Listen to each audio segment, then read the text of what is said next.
Okay. Welcome. Thank you everyone for coming today. I want to firstly acknowledge that all of us are experiencing the world a bit differently during COVID, and this is all the more reason that it's important to highlight the impacts of isolation, loneliness and exclusion.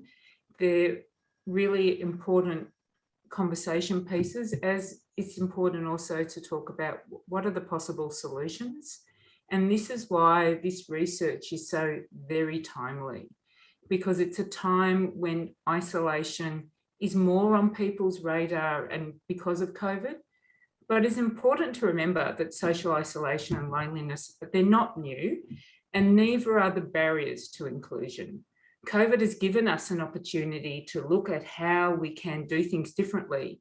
And I hope that with this report that we can find a way to look at overcoming loneliness and isolation by creating programs and in fact a whole community in which exclusion is not present, where we don't talk about tolerance, but we talk about anti-exclusion and we talk about anti-oppressive practices that enable space for those that are so often left on the outer and on the margins to come in, and for us all to be part of that one community. I just realised I forgot to introduce myself. I'm Julie Kuhn and I'm the CEO of Wire and I'm your MC today. Bit of a fail there with not introducing myself. But now I want to introduce Tony Garvey, who is a Wurundjeri elder, and he's here today to do a welcome to country. Thank you so much for making time for us, Tony. I'm going to hand over to you now. Thank you very much for that warm welcome. First of all, I'd just like to start off with saying Wurundjeri to everyone. So Wurundjeri in the Wurundjeri language means welcome. So welcome to all Indigenous and non-Indigenous people here today. I'd also just like to say that I'm very proud and honoured to be here representing my people, the Wurundjeri Yarra people. The Wurundjeri people are also a part of the Kulin Nation. So Kulin means man. In the Kulin Nation, there were 5 language groups. There was the Wadawurrung to the west, the Coorong, who were the westerly neighbours to the Wadawurrung, Tanarong to the northeast, Bunurong to the southwest, and the Wurrung of the Wurundjeri territory that we stand on here today. The Wurundjeri lies within the cities of Melbourne. It extends from the mountains of the Great Dividing Range, south to the Yarra River, west to the Werribee River, and east to Mount Baw. The Wurundjeri people have a social totem. It is Bunjil the eagle. Bunjil represents spiritual powers throughout many parts of Australia.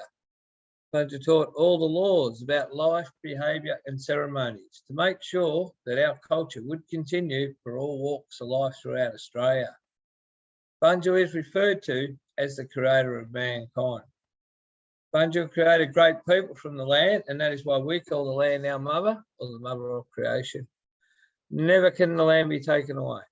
The land will always belong to Aboriginal people, as we are part of the land and the land is part of us. Our story is similar to yours. Yours is by your chosen faith, ours is by the dream time. We both have creators and beliefs, but ours is Bunjil. It is a traditional custom of the Australian Aboriginal communities to be asked and to give permission for people to enter their land. And today you have now joined with me to honour the spirits of my ancestors, past and present, who have nurtured this land for over 60,000 years. And we as the custodians of the land offer you a heartily welcome to the land and hope that together as citizens of this beautiful country, we can build, develop and unite stronger nations for all people. Finally, I'd just like to close in my Wurrung language, which is Wurundjeri, Wandun, Wurundjeri, Balak, Iman, Kumbibik, which means you're most welcome to the land of the Wurundjeri people. Thank you very much for having me here today. Thank you so much, Tony. And every time I hear a welcome to country, I learn more. And it, as someone who is a white settler to Wurundjeri country, where I'm presently living, it always reminds me of where my place is, and also that strong place of the custodians of the land that always was and always will be the traditional custodians of this land. So thank you so much, Tony. I really do appreciate it. Thank you. Now, I'm going to now talk about Australian Unity, who funded this project.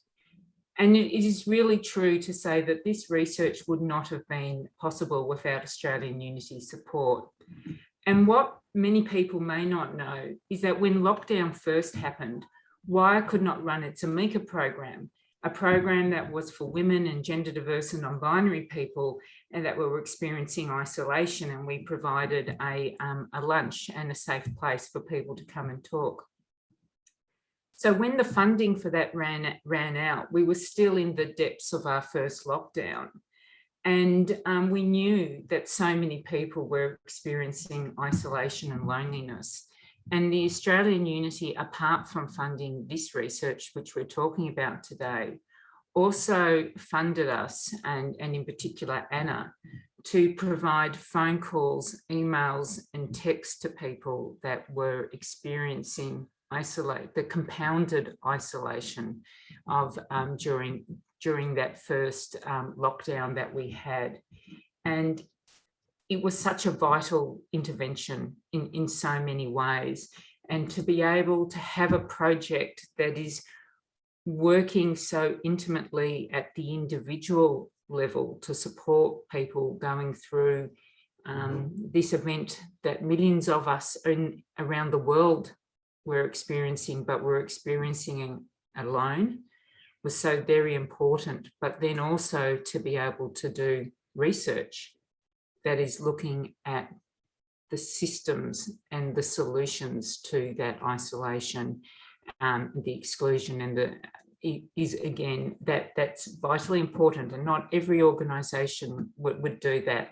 So with that, I want to introduce Grace Singh, General Manager, Community Employee Wellbeing and Safety, People and Culture at Australian Unity. And I'll just start by just saying a little bit about Grace. Grace joined Australian Unity in February 2019 in her role as General Manager for Community Employee Wellbeing and Safety. Grace is responsible for managing the group's systems and operations for community engagement of their employees and workplace giving, volunteering, and the Australian Unity Foundation operations, diversity inclusion priorities such as reconciliation, disability, gender, and LGBTIQ communities. Grace is also responsible for the group workplace safety. I think you need to go back to work, Grace. There's so much that you're responsible for. I have a wonderful team, Julie. For your risks program, you're doing so much, the wellbeing, workplace injury. So I think without further ado, I'm really pleased to see you here, Grace. Please talk to us a little bit about Australian Unity and your role. Thank you, Julie. I would also like to acknowledge the traditional owners of the land in which we gather on. I pay my respects to our elder Tony with us today and our Indigenous brothers and sisters with us. I want to extend my gratitude to the women, non-binary and gender diverse people who shared their stories and experiences and brought their voices to Wire for this research. As part of the Australian Unity Foundation, we can support community programs and research. Our role in community is critical for some of the most vulnerable persons across Australia. During COVID, and the Wire study highlights the social and community impacts of this pandemic on everyday experiences. Australian Unity have an ambition to be the most trusted wellbeing company. This trust is founded on partnerships and key relationships such as ours with Wire, providing trusted supports to enhance the wellbeing of vulnerable women, non-binary and gender diverse people across all life stages. Our foundation is set on 4 principles: empowerment, and that's enabling communities to thrive, providing tools to transform themselves and delivering lasting change. We support community initiatives that are initiated and led and developed, as we believe, within those communities. We believe that the people within them have the knowledge and understanding to determine what's best to enable them to thrive. A second principle is around sustainability, to think big. Driving change must always be made with a view to supporting the capabilities and opportunities and potential for future generations. We are committed to creating change that's long-lasting and life-changing.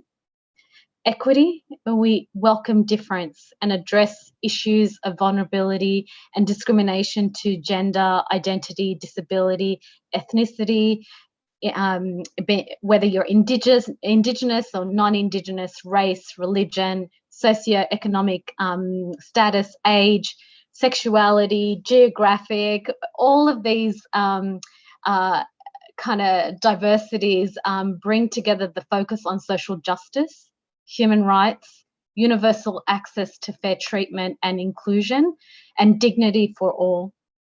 And last but not least, collaboration. Big things, little things, and everything in between. We cultivate connection through authentic, open, and respectful relationships that make real change. And that's what we're really passionate about, and engaging in the community beyond a financial contribution. And I think, Julie, that's a key part of our partnership with WIRE, and the valuable research reflects our foundation principles. To Anna and the team, I wanted to thank you for this research. We know that this launch and the research findings will help and inform steps to address loneliness, isolation, exclusion, and the impact on society and on individual health and wellbeing. And in your intro, you talked about what I do, and what I'm most passionate about is the wellbeing and safety of all. And I wanted to thank you personally and on behalf of the foundation, to you and your team, and the support that you provide to our persons that need it the most. So thank you, and I look forward to the rest of the session. Thank you so much, Grace. I am getting a couple messages of people saying some of their colleagues and other people are having trouble getting in. Ella, who is doing our tech support, is doing what she can to get people in. We are recording this session as well, so and everyone that registered will get a link to that. But we're doing our best to sort out those problems as we go ahead. I now want to introduce the project lead for this social isolation project. And that is Anna Anderson, who has been at WIRE for quite a few years now, I think about 7 or 8 years now, and through that time has been working diligently, passionately, with knowledge and skills in a whole range of ways, working towards ending isolation and loneliness. Anna is WIRE's social inclusion project lead, and the writer of the Safe and Supported to Blossom research that we're talking about today. This is WIRE's latest research into isolation and loneliness, and Anna has over 14 years of experience working in community services sector across different countries, and it is very passionate about supporting people's mental health and well-being. So thank you for everything that you did for this project. I know that there were many a late night involved as you strived to make sure it represented the voices, that represented the people that you spoke to. That was something that I knew was such a commitment that you had. So I will now hand over to you to talk about this research, this fantastic research.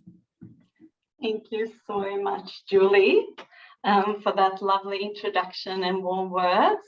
And I want to start by thanking Tony Garvey for such a beautiful welcome to country. And I want to acknowledge that I am meeting with you all on the lands of the Wurundjeri people of the Kulin Nations. And I'd like to acknowledge the elders past and present.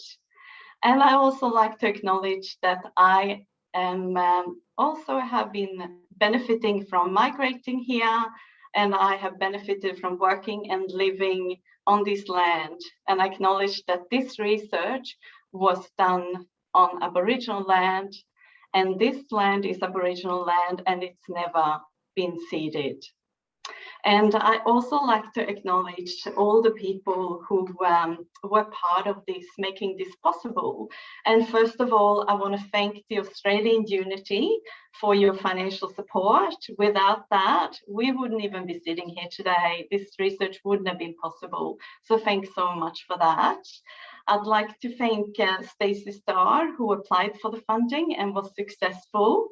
I'd like to thank my beautiful CEO and supervisors, Julie, who is also with us here today, who's always providing me with so much support and believing in my work.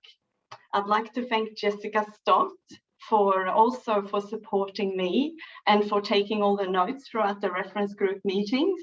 I'd like to thank Sky Davey, Tyrrell Heathcote, and Luana Spadafora for doing all the proofreading and editing and the promotion of this event. And I definitely want to give a heartfelt thank you to the reference group members who played such an important part in designing this project, in which direction it should go. And those reference group members came from Neighbourhood Houses Victoria, VATSHO, Relationships Australia, Women with Disabilities, Wintringham, Wellsprings, and Switchboard.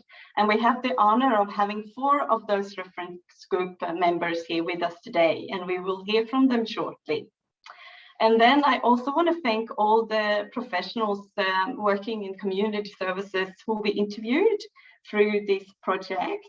And those came from Wintringham, Switchboard, Neighbourhood Houses Victoria, Sacred Heart Mission Women's House, St. Mary's House of Welcome, St. Kilda Gatehouse, Transgender Victoria, Zoe Bell Gender Collective, Elizabeth Morgan House.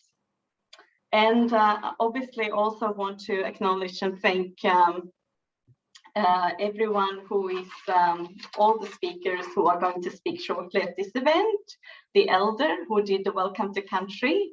I want to thank in advance all the panelists for being here. I want to thank Australian Unity for making the time for this event. And I want to thank Julie Kuhn for being our MC and Ella Reid for being the tech support.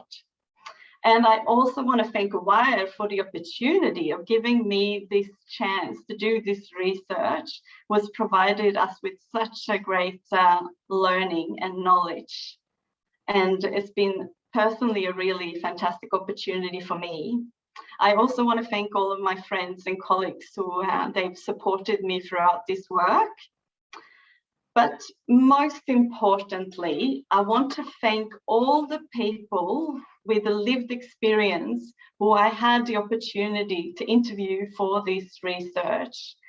I want to give my heartfelt thanks to all of you for everything that you shared with me during this time, all the personal stories and the generosity and honesty that you brought to this research. I will forever take those learnings and those stories with me. And that has been so incredibly valuable.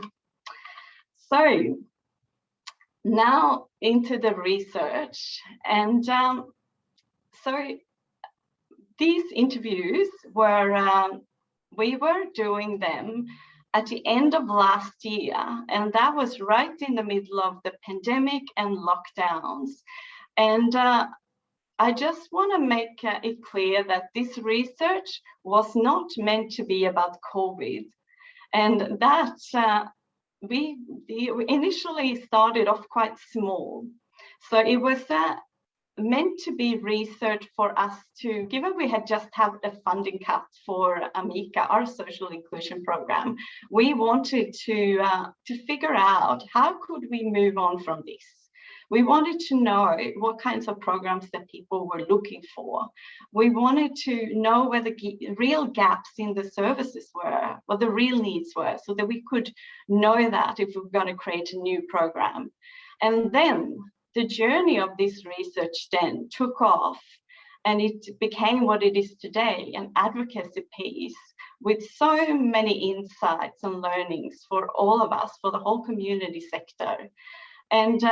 And as Julie mentioned, there were many hours put into this. And initially, it was with those hours I had, I just felt like, oh, how is this going to be possible? Because I needed to, when I went off on this project, I wanted it to become significant. I didn't just want to interview 5 people. I wanted this to make a difference, to be a real important piece. So I went, and as part of this, journey, we organized a reference group, and I wanted the reference group to be providing diversity in voices and to be representing some of the most marginalized groups in our society.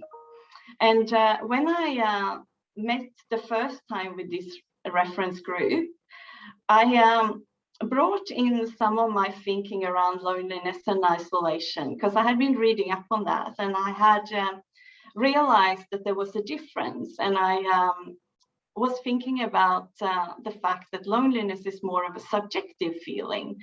And I spoke to the reference group about that. And then the reference group brought in this perspective of exclusion to the picture. And that kind of changed the whole scenario and the whole direction of the research. And that was later confirmed through the interviews that I did, that we actually got that, we had an experience that people were experiencing a lot of exclusion in our society. And so this research is qualitative research with in-depth interviews. They were about an hour each. And we interviewed 32 people. So I interviewed 10 people, professionals working in the community services sector, and 22 people with the lived experience of loneliness and isolation. And that provided a lot of important information. And there were 4 themes that came out of this research. And those were exclusion, systemic issues, community, and empowerment. And so, as mentioned before, exclusion that was spoken about in the reference group, that came out strongly in the research with the people with lived experience. And I found that more than half of the people with the lived experience that I interviewed had experienced some form of exclusion, so 64%. And this was to do with people's life events. So things such as loss and grief, unemployment, incarcerations. It was having a disability. It was being of a cold background, having English as a second language. Many of those different situations. And those experiences were making people often feel excluded in society. And there were a number of different judgments that came with this and barriers that people experienced as well on top of this. And also systemic issues came out really strongly. And this is something obviously that we are very well aware of, but this gave us evidence that this is something that is actually something that people is experiencing. So the systemic issues were, for example, things such as people experiencing family violence and homelessness. And so, for example, people who were experiencing family violence could be one of the reasons as to why people were feeling excluded in the first place. But then the services that were there to be meant to be supporting and taking people through this and helping them back into society again, those services were not always supporting people. So they were to do with lack of resources, underfunded. And also, for example, I had people talking about how the systems for supporting people experiencing family violence, that those were like keeping people stuck in a loop. I had women who experienced family violence telling me about how they were like, the safety became the priority. So they were like moving around from different places to get away from perpetrators, and that kept them isolated because they were not able to connect with society and to be looking for work or to be part of groups or anything, because they were just moving around all the time. So that was showing how the systems were not serving people. And also I had people who had experienced homelessness telling me about how they often felt stuck in a loop, that they were like the crisis and urgency became the priority. So people were moving from place to place and could never settle because they were not given long-term housing. They just had to go around in circles in short-term housing. And that also kept them disconnected from society and made them often feel excluded. And I also spoke with a number of older women who found it difficult to look for work. They had often spoke about experiences of being made redundant or losing their jobs because of age, and then finding it really hard to get back into the work, into the job market again.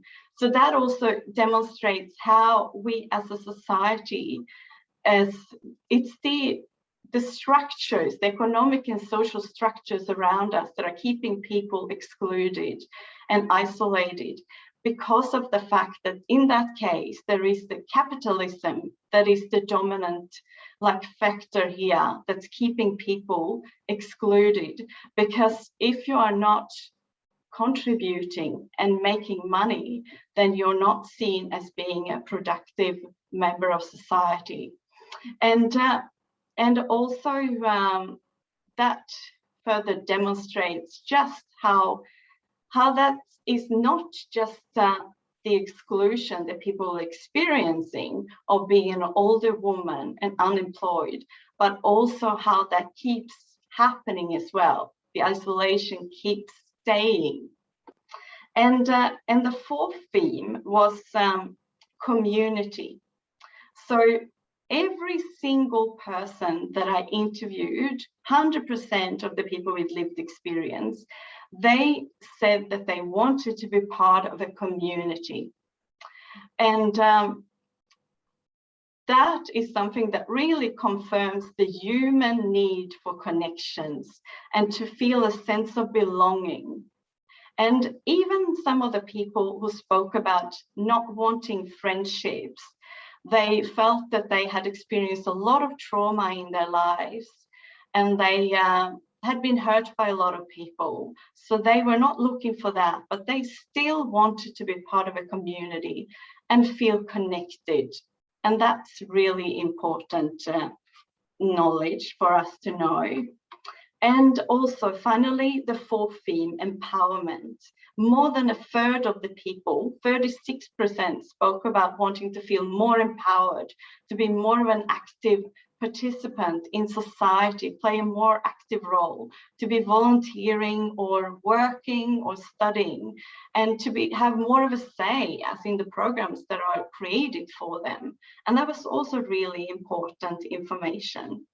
And with all of these in mind, as for WIRE, our recommendations out of this research is to, for any future social inclusion programs, to really hold that empowerment and strength-based focus, and have co-design processes in place when creating programs and activities, to really invite the people with lived experience to be part of the creation, but also part of how the discussions around how we can make programs more inclusive and work on anti-exclusion strategies. That's really important.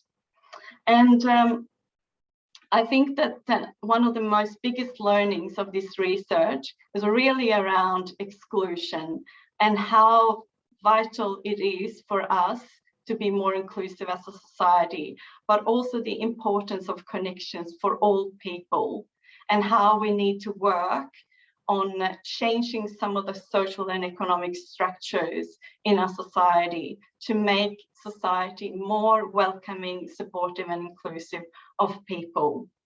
And I believe that all people want to feel safe, all people want to feel supported, and all people want to blossom and thrive. And I hope to see a future society where all people can feel safe and supported to blossom. And with those words, I want to launch this research. Thanks, everyone. Thank you so much, Anna. And I must say, when we were looking through what research was available, I was absolutely stunned that there was all this work that talked about the impacts of racism, the impacts of homophobia, the impacts of family violence, the impacts of transphobia, all these discriminations. And yet when you looked at the research that was about isolation and loneliness, it wasn't showing up.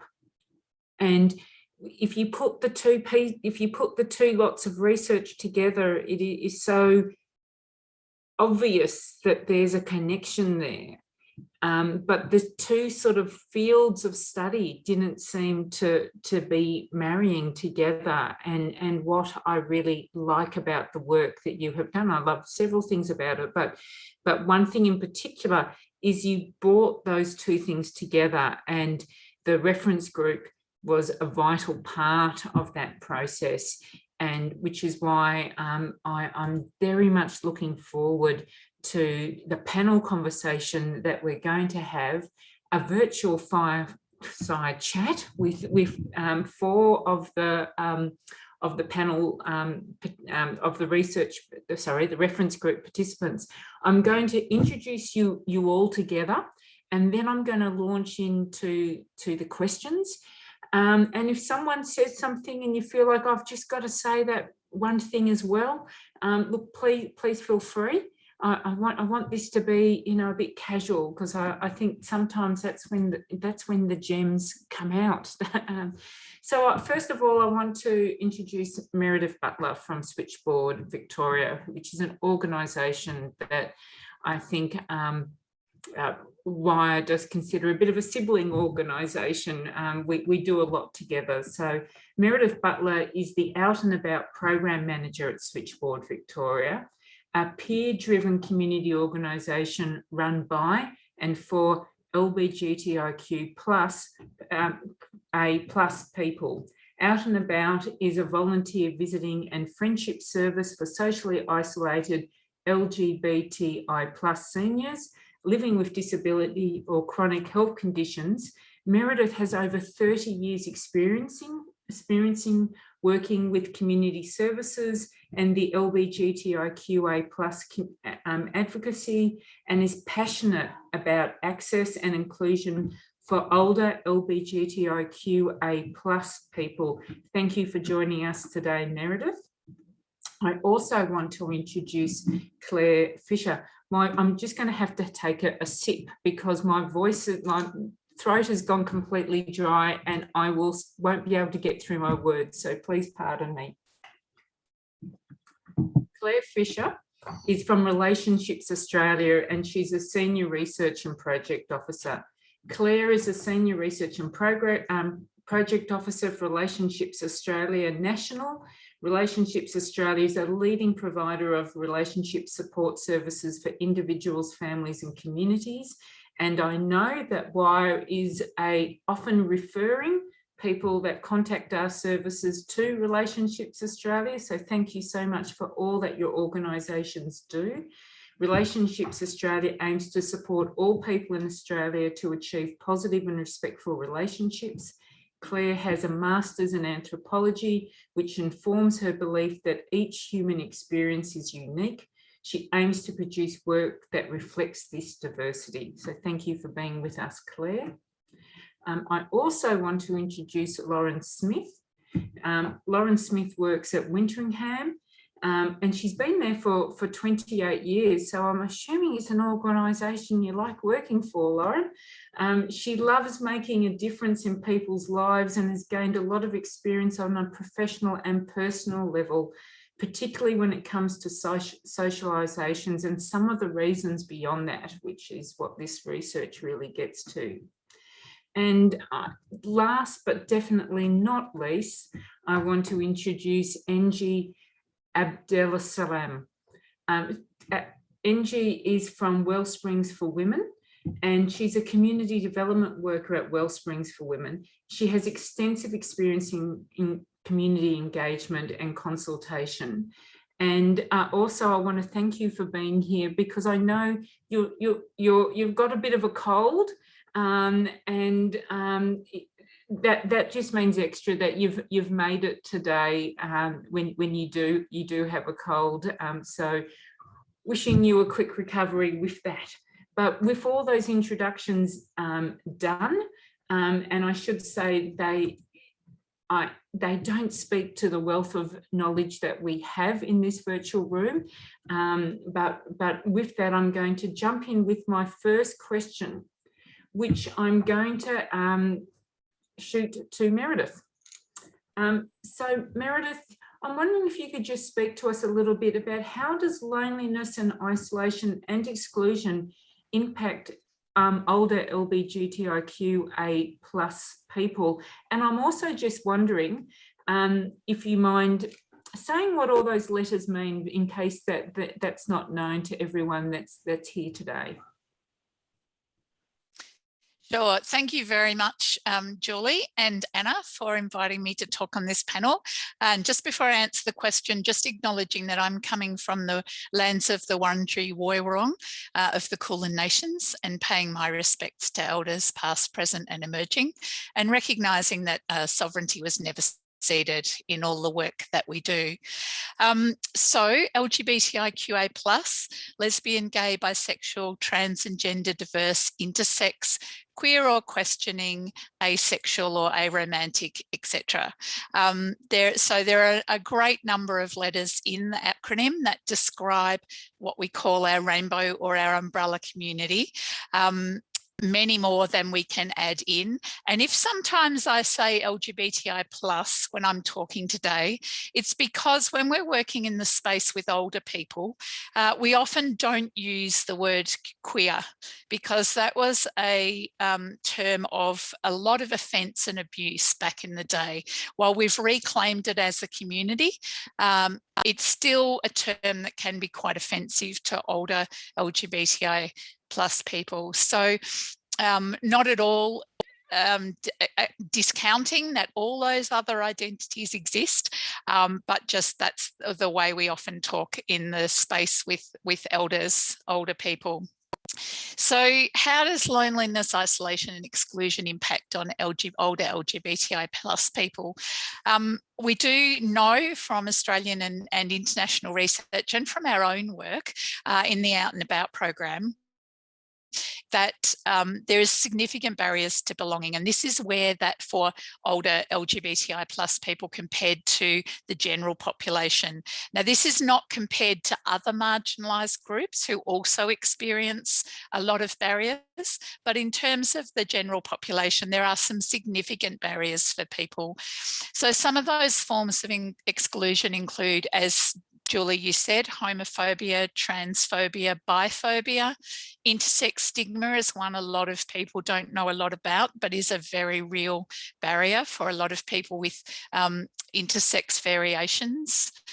Heteronormativity and gender binarism, so assumptions that service providers might make or that society might make based on a normative view of what is to be expected, rather than recognising the diversity of identities and life experience. Also, HIV stigma is a big one, that although we've been living with HIV for a very long time, there's still a lot of stigma around that.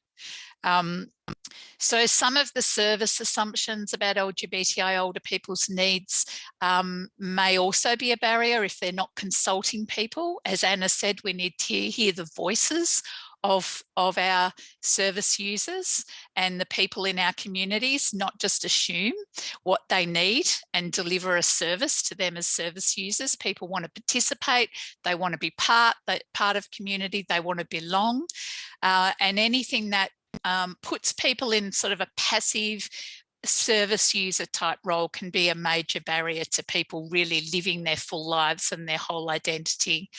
And I think also for a lot of older LGBTI plus people, fear based on past discrimination can lead people to put up their own barriers. So, and this is where it gets tricky, identifying what is an individual barrier and what is a systemic barrier. But as we found when we were talking as a reference group, and as Anna has made clear with this research, a lot of it stems back to systemic barriers. So there may be grief and trauma, there may be experiences of criminalisation for gay men living in Australia or coming from other cultures and other countries. There was forced psychiatric interventions for a lot of people who, or conversion therapy for people whose families forced them to try and be cured. A lot of misgendering and gender discrimination, custody issues for lesbians who lost children due to their identity being known. So a whole range of barriers that can lead people to then not access services because of their fear that that is the kind of attitude they will still receive.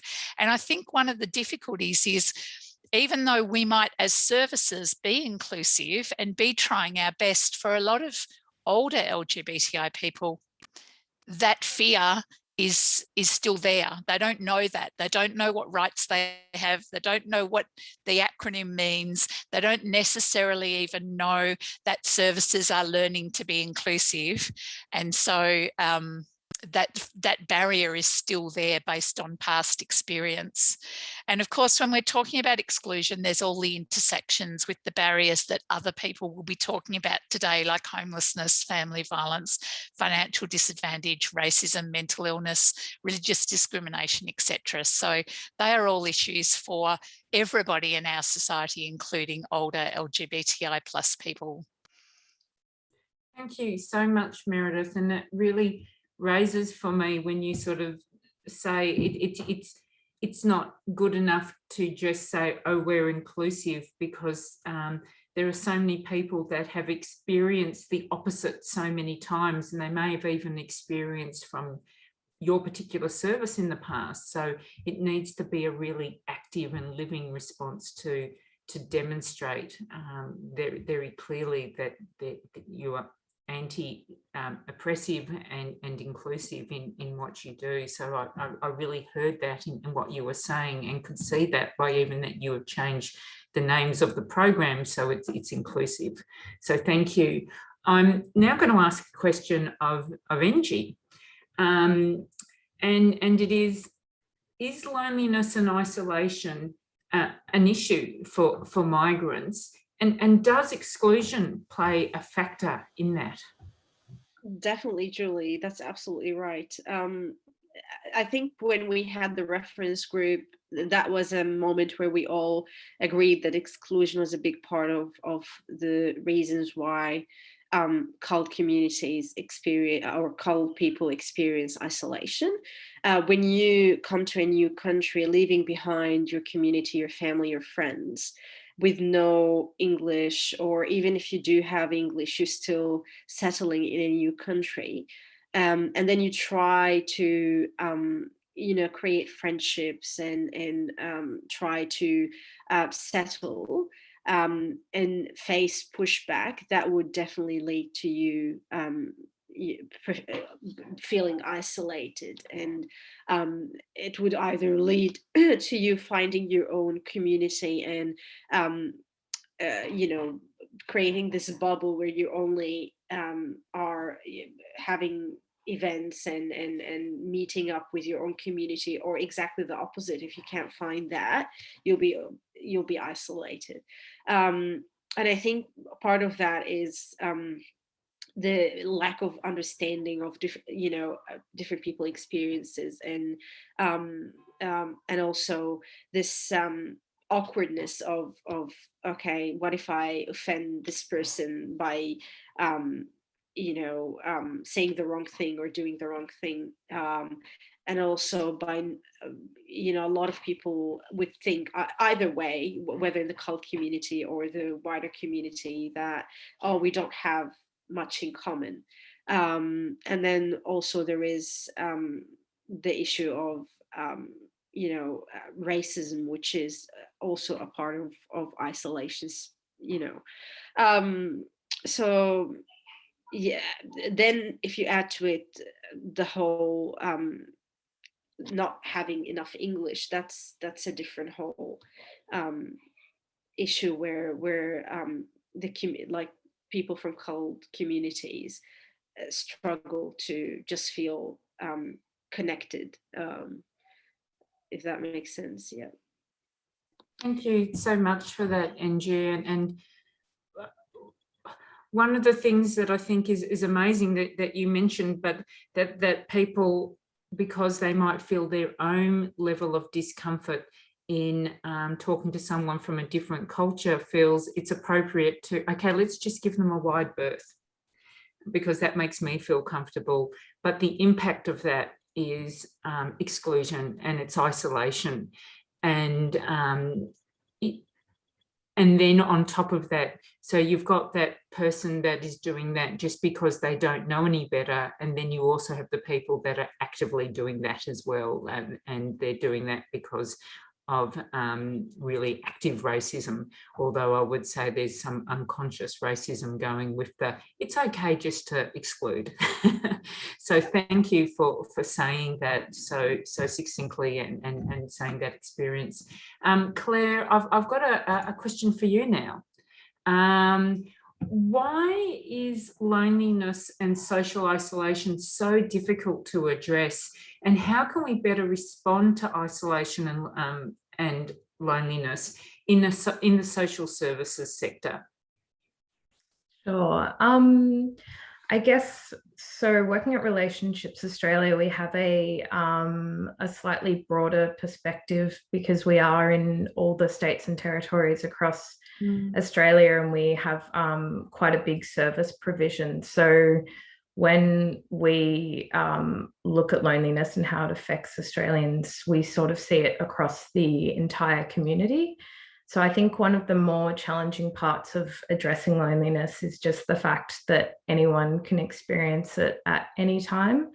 So I think in terms of even researching loneliness, it makes it really difficult to pinpoint who exactly is at risk of experiencing loneliness and social isolation. And while Anna's amazing research has really pinpointed down some of the causes of it, it still remains really difficult to actually address these structural issues. So once you sort of understand that loneliness and social isolation stems from more structural issues, it sort of suggests that the response needs to address these structural issues, which, as you can imagine, is quite a challenge, especially as service providers, when we know that the service providers themselves can sometimes be the cause of this social exclusion. So I'd say that the challenge firstly is to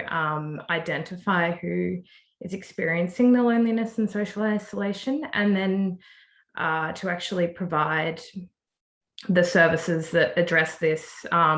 It can be quite intensive service work, so it involves quite a lot of firstly, the person needs to self-identify often, and there is a bit of stigma associated with it. And then they also need the support of a service to actually help them address these structural issues, which is definitely not easy and quite time consuming and requires a lot of trust between the client and the service provider. So I'd say those are sort of the biggest issues. Thank you so much. And Claire, I have a question without notice, and it's about a stat. So you can say, I do not have that stat off the top of my head. You're allowed to say that. But I do know that the figures for the number of people, or percentage of people in Australia that say they've experienced social isolation and loneliness is quite high. Can you remember off the top of your head what that figure is, or what it roughly is? Yes, sure. So in normal times, the research said that it was 1 in 4 people who would self-identify as lonely. So it's sort of complicated because different research says different things. So there's direct loneliness measures, so asking someone if they feel lonely, but obviously the stigma associated with that might stop someone from self-identifying. But yeah, traditional figures say 1 in 4, but more recent research looking at loneliness during the pandemic says 1 in 2. So it's very high. It is indeed. And I think it's really important to remember that we are talking about, without COVID, 25% of the population. It's really important. And Lauren, I'm now going to move to you. And I'm really interested in what are some of the ways that we as a community can look at addressing loneliness and isolation for older people. And I'm aware, coming from Winteringham, that you may also have some insights regarding homelessness as well, and isolation. Thanks, Julie, and thanks, Anna, for having me on the panel and involved in the research.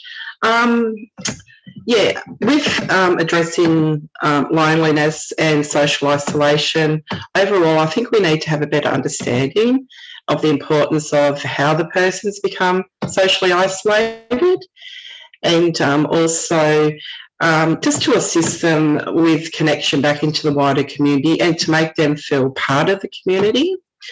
I think we all play an important part in creating opportunities for our residents, clients, the community that are suffering with social isolation.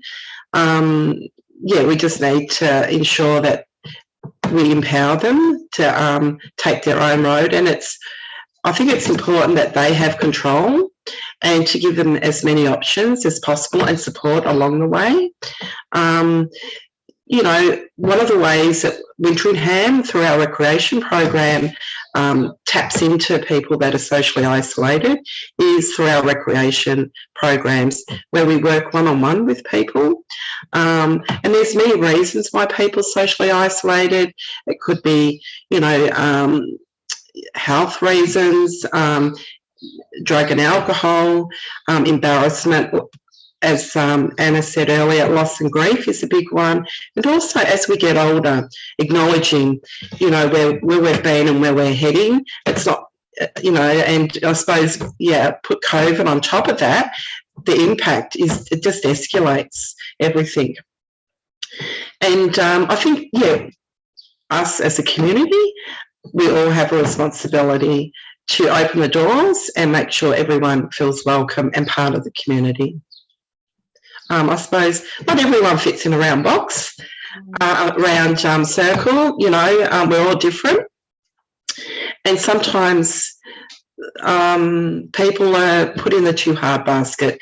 But at Winteringham, we love challenges and we love to work, and we work on goals. But we get our clients and residents to develop their own goals, because it may take them a week, it may take them a year, 2 years, but when you get to that goal, if we get to that goal with them, it's very rewarding as a person that's been involved with that resident or client. Thank you.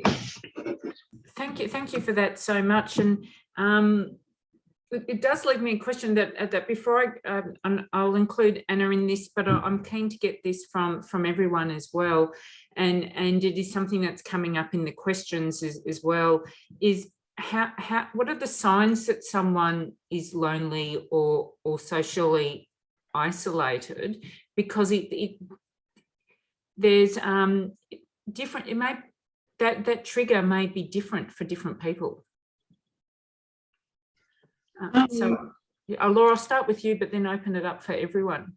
Yeah, I suppose it's a lot of people, they withdraw from society. It could be a lack of interest. They might have been, heavily involved in the community, then all of a sudden they've withdrawn, and it could be suffering with depression. Some people turn to drug and alcohol, and it could be behaviours of concern where the person, normally doesn't act that way.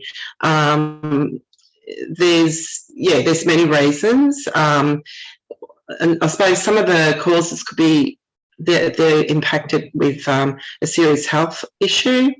They've lost their partner, friends and family, facing retirement, limited finances and ageing, and the coal background. And I know that's come up, a lot of these that I raise with a lot of participants. And another thing is incontinence. A lot of people don't go out of embarrassment if it's not addressed properly, and overall health issues and memory loss. You can't just pinpoint one issue. It covers a wide range of causes. Thank you. Does anyone else want to answer? Was that Meredith I heard?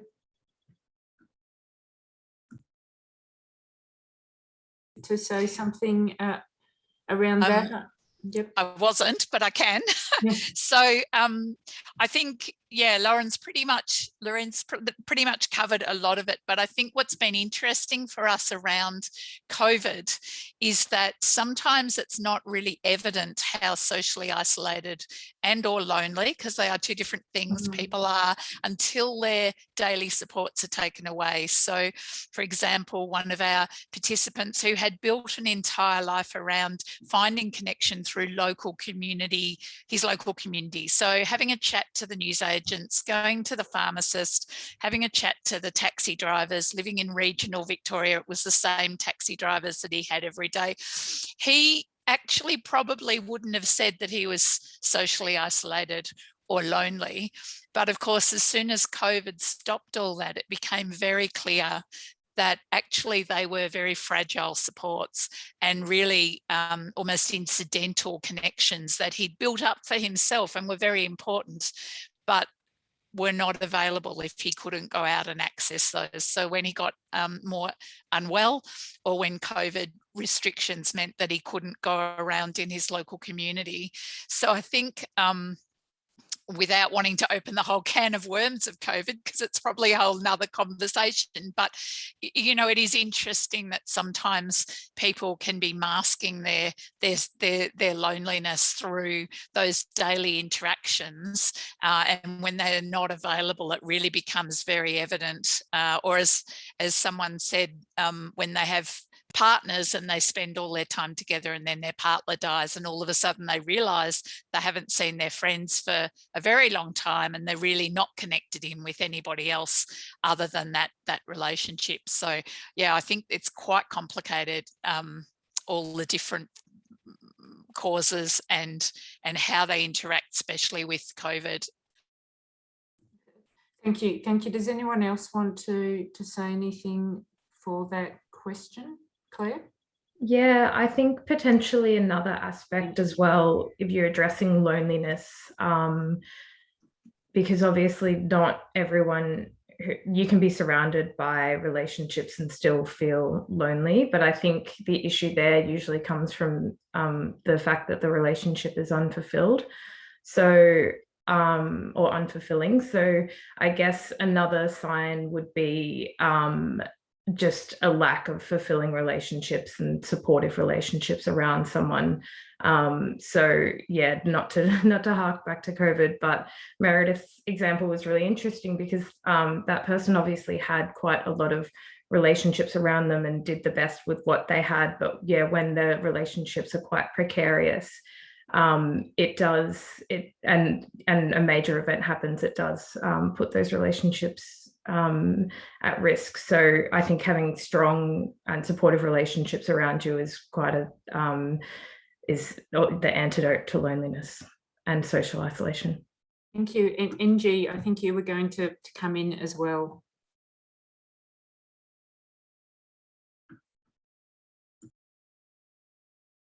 That isolation is usually subjective, it's self-identified, as Claire said as well. But with like from my experience with the cult community, I think what's more of an isolation is the feeling that all my support is not here, is not where I'm living. Like many of the cult or the migrant and refugee community who left behind family and friends feel like I'm here alone while and especially during COVID, I'm here alone while my family and friends are overseas. And then if you add to this, trying to either being afraid of rejection, or actually being rejected, or being subjected to discrimination, you add to this the feeling of isolation, which for the cult community, they would say I'm lonely here, but I have a support network somewhere else, which is like which actually affects how connected they feel with the community, and how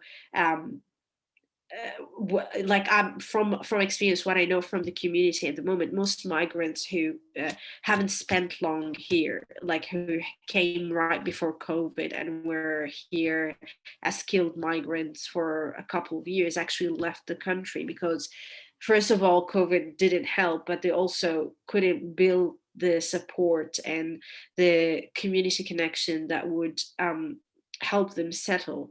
And then if you add to this the discrimination and your potential not being recognized, you're always looked upon as less or not as competent in some instances, of course. And if you add all of this, and then you've got someone who is comparing between all of that I left behind and my new life here that I really want, and in some cases that you would find that the skilled migration would rather leave than stay, because they haven't created this connection to the community. It really is a layering effect, isn't it, NG? And some people, because of the systems and because of discriminations that are in the society, have to endure more layers, and that's clearly coming across with what people are saying.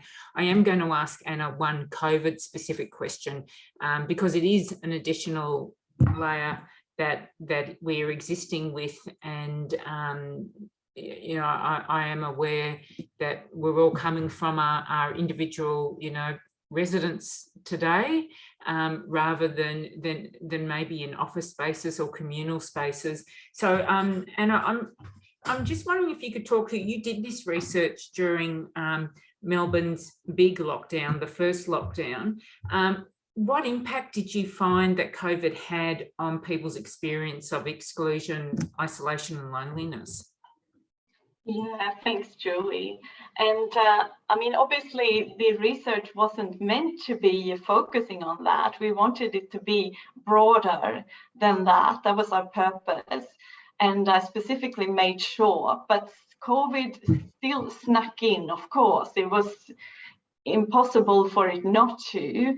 And I can say that every single person of the people with the lived experience that I interviewed said that COVID had increased their sense of loneliness and isolation. So it had an important impact on people. There's no doubt about that. And people were talking about how this lack of services and supports. And I feel like a lot of the people that I interviewed who were already experiencing loneliness or isolation prior to COVID, it became worse for them. And it was also a question of not being able to access services, because a lot of the services either shut down or they were limiting their what they were offering in terms of activities or supports or resources. So that made it really hard for people, because a lot of the people that I spoke with, they were people who had worked very hard to create support networks for themselves. They had made contacts with different community organizations they were linked in with, for example, cooking classes or other activities at neighborhood houses or community centers. They might have gone to like a women's group or an art group or something like that, or a support group. And those were no longer available for people. And like during COVID also, when many of us would have been keeping in touch with colleagues or family or friends over the internet or through phone calls, that was also not available for a lot of the people that I spoke with. And that really demonstrated the digital exclusion that I found. Because a lot of the people I spoke with, they didn't have a smartphone or a laptop, or they didn't have Wi-Fi or internet access, because it was a cost involved in that. And that made it really hard for people. And that made the isolation and loneliness worse for people. And imagine the exclusion that comes with that, not feeling like you're part of society. And I even spoke with one woman who said that she went out and was standing in the middle of the cold in the winter. She was standing outside the library just to try and access a bit of their Wi-Fi, to do a few emails and personal admin tasks. And that, I think, really speaks to how difficult COVID made it for people. And one thing that stood out was that people who were already experiencing a lot of inequalities in society, this just got way worse. It was really highlighted how COVID had such a huge impact on people's mental health and well-being and the social inclusion aspects. So it was a really important time, even though it wasn't meant to be focusing on COVID. I think that it really gave us an opportunity to have a very special insight into what people have been experiencing during this time of lockdowns and pandemic. And that I am taking with me always as important insights. Thank you, Anna. It really is. And it shows the fragility that we all can have around our connectedness. And that's important to mention. One of the things I want to discuss now is the report talks a lot, and it has recommendations around that any program around inclusion and ending isolation, it needs to be co-created, there needs to be co-design, it needs to bring in the voices of the people that are going to be using the service. It also talks about, from the very beginning, being anti-exclusion, anti-oppressive, and it brings to mind a story that Anna told me, that, you know, she was speaking to people who said, I can go to this social group and they'll accept my gender but not my sexuality. I can go to another group and they'll accept my ethnicity but not another aspect of me.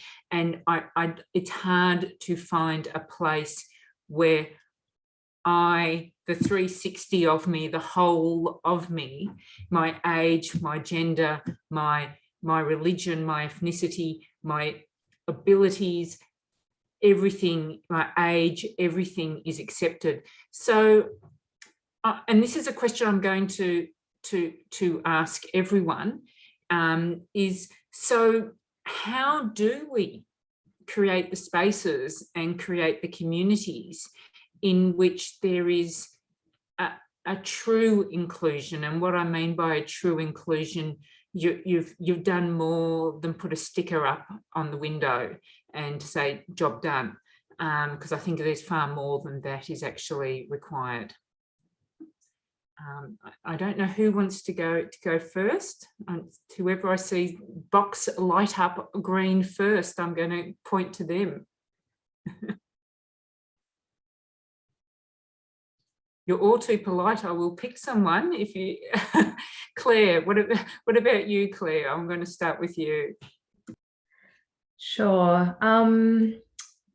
It's a really difficult question, which is, I think, why no one pounced on it. I think if we had the answer, we wouldn't have any issues with anyone entering any services. But I guess everything that Anna has suggested in her report, I also think, especially the concept of empowerment, if people feel that they can go to a service and come out standing on, standing up on their own and being able to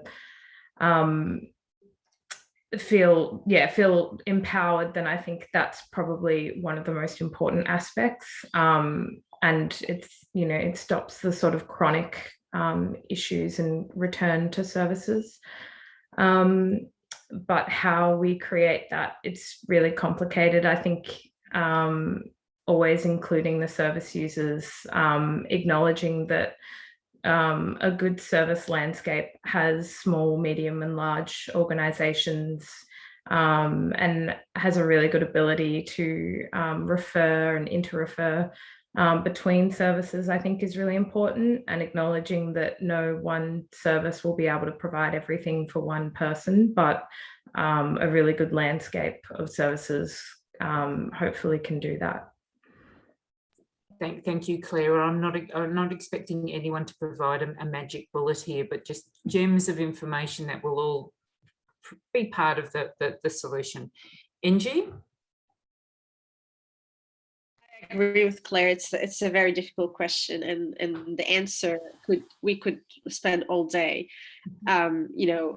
suggesting solutions. But I think for services, if we talk about just services, just providing a welcome and supportive community that empowers women. Empowerment is very important. You don't, if the service is treating not just women, that's empowering the community in general who are feeling isolated, and finding their strength and helping them develop it more, or finding their hobbies or things that bring people together. There are many things that people can bond over, where they can share ideas and share experiences and have this organic relationship that with time would strengthen. But also it takes the whole community to come on board and try to tackle the issue of isolation. I mean, if each of us has neighbors, if we all if it's a community based initiative where everyone takes it on their on them to reach out to their neighbor, where like I've read recently that UNESCO have added to its World Heritage a tradition in Spain where people get together, and that's in many countries, where they get together after dinner and outside. They just sit, of course, before COVID, but and I'm not sure if they're doing it now, but the idea of getting together after dinner in front of their houses, just chatting and building these connections. I think we've got this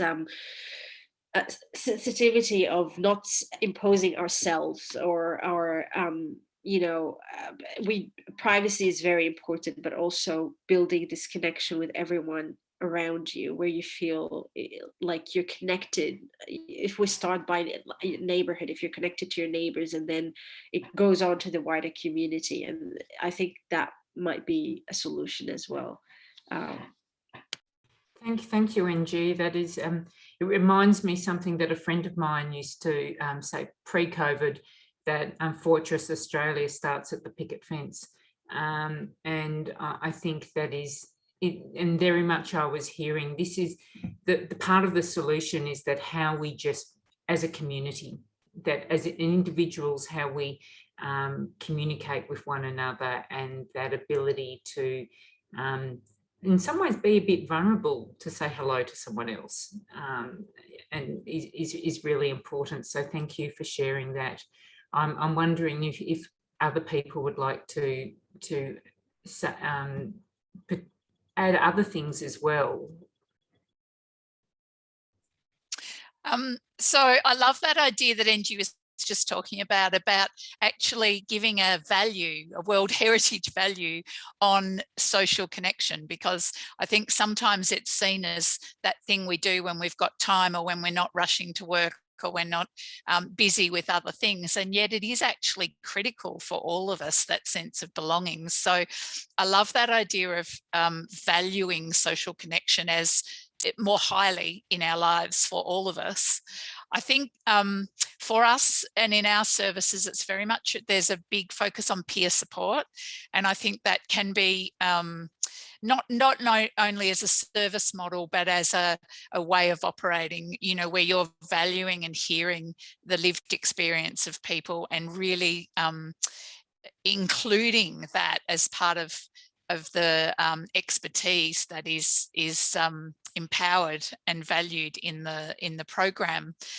But I think there's been some other words that we've that have come up today, like trust, control, participation.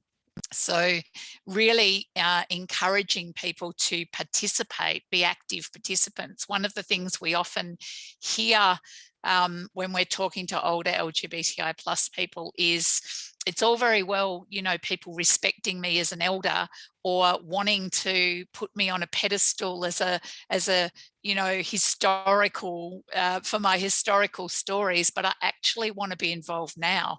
I actually want to participate in my community. And that's been a real challenge for our LGBTIQA plus communities as well, around not just seeing older people as people that we revere or we look to for stories, but how are we enabling their participation? Are all our events and our spaces accessible? Do they take into account, you know, illness? Do they provide food people can eat? Do they provide spaces to sit down when they need to, etc.? So I think that accessibility issue is a really important one, and the cultural safety issue of making sure that services are educated and really well versed in what the barriers might be, and then have active solutions in place for addressing those, to make sure the space is not just, as you said, Julie, not just having a sticker on the door and saying we'd like to be seen as welcoming, but actually, is it a culturally safe place for people to come to? Is it somewhere they're actually going to bring their whole self to, or are they going to hide parts of themselves? So I don't know if that's not really solutions as such, but I think what the report definitely highlights is the need to listen and include the whole of people's experience in our service design and delivery. Thank you. And Meredith, as you were speaking, one of the things that came to mind was an ageing activist, and I can't remember her name, but she's a Canadian. She sort of said is that, you know, discrimination against the aged is one of the most shows how short-term and short-sighted we are, because if we all live long enough, we will all experience it. But we still, it's so entrenched in our society that knowing that what will happen to us if we live long enough, and when I say live long enough, I think 45, 50 is when it starts happening really actively. It still exists. So it does show how much of a problem that it is. Yeah, and I also want to add to this, like people have come up with such great suggestions here in the space today, but I'm just reflecting on when I had completed all the interviews, and there was one of the women who I spoke with afterwards and just asked me whether there was anything about the information that I had received from people that surprised me. And I sort of said, no, it was more confirming what I already knew. But then I sat down and thought a little bit more about it. And this empowerment aspect really stayed with me. And it really, because many of the people that I interviewed, they gave such amazing suggestions for activities and programs and how they wanted to be involved. And it was really mind-blowing. And a big majority of them wanted to feel supported and to share with people similar-minded, like that you were speaking about, Meredith, around the peer support. That came out really strongly. And also, a number of people were also talking about how to not promote it as being programs for people who experience loneliness or isolation. If they saw an ad saying, are you feeling lonely, are you feeling isolated, they wouldn't want to attend because they didn't want to be associated with that term, because it's a term that has a lot of stigma around it. And that is so understandable. So they were talking more about advertising it as being part of a community event. And that is what all of us would want, to be part of a community, to feel a sense of belonging, and that we're contributing and that our voices are being important. And also, I also spoke with some people who were suggesting fantastic activities for what could be something that could be really empowering, as in how they could be contributing in terms of perhaps be part of leading activities or be involved with volunteering or employment.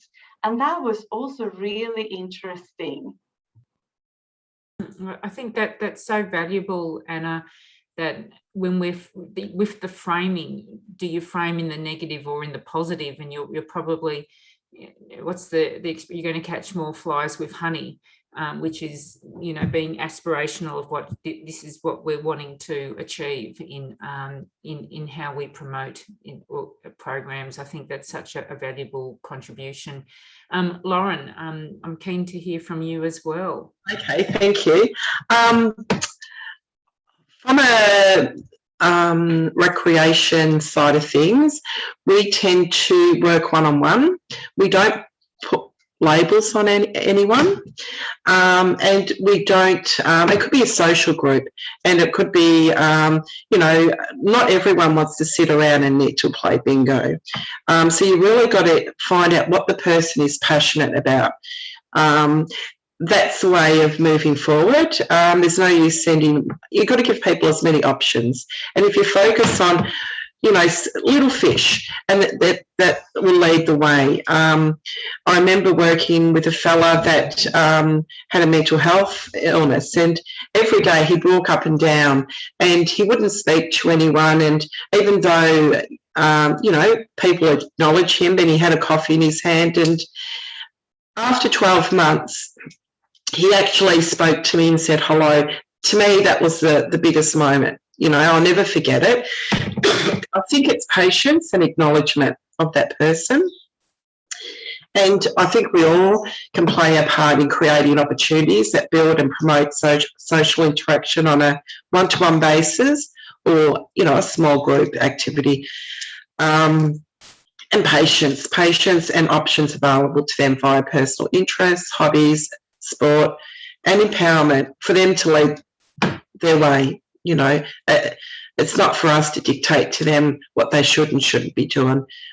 People tend to put their feet into the ground. If I don't like to be told what to do, or that I have to be here or there, it's up to the person to lead their way. And also, just to add to that, I am the volunteer coordinator with Wintry Ram, and that has been very interesting, where COVID and has had a big impact on our volunteers, as well as our residents and clients that use the service. And it's all about not giving up and providing support, because for each and every one of us, there's a purpose in life, and we need to make sure that that's still happening on a daily basis. I think that is such a great place to end up this panel, saying that, you know, everyone has a purpose in life, and everyone has value. And if we just understand those two simple concepts, how much further along would we be in social inclusion? Sometimes the most complex questions have simple answers, but I also understand there's complexity in there, because undoing what is in society is no easy task. Thank you for those people that asked questions. I hope I have seamlessly woven them into the questions I asked the panelists. I really want to thank our panelists today. I've learned so much, and I could just keep on going, but I know that this session needs to end, and it would be cruel and unfair to keep me asking them questions all day. But thank you. It really illuminated the thinking behind the research, and I hope it also illuminates how this research can be used in the future. And Ella has just put up a link to that research. We will be sending it out to everyone that registered for this event. We've recorded this event, so that will go out as well. I also want to thank Anna for the immense time that she's put into this project. Once again, thanking Grace and Australian Unity for the invaluable funding and support as well, and Tony, who has left us, but who did a fantastic welcome to country, which is just such an important part of I find that you can't really progress well into the future if you don't know where you are, and welcome to country and acknowledging the country that you are on is an important part of that. And I want to thank Ella, who has been behind the scenes, troubleshooting, doing our tech support, and has made this being seamless. And I really want to thank everyone that has come in today. I know how busy that you all are. It is wonderful to see so many of you here, and we're really looking forward to what the future may bring as we progress social isolation and how we can end it. Thank you so much.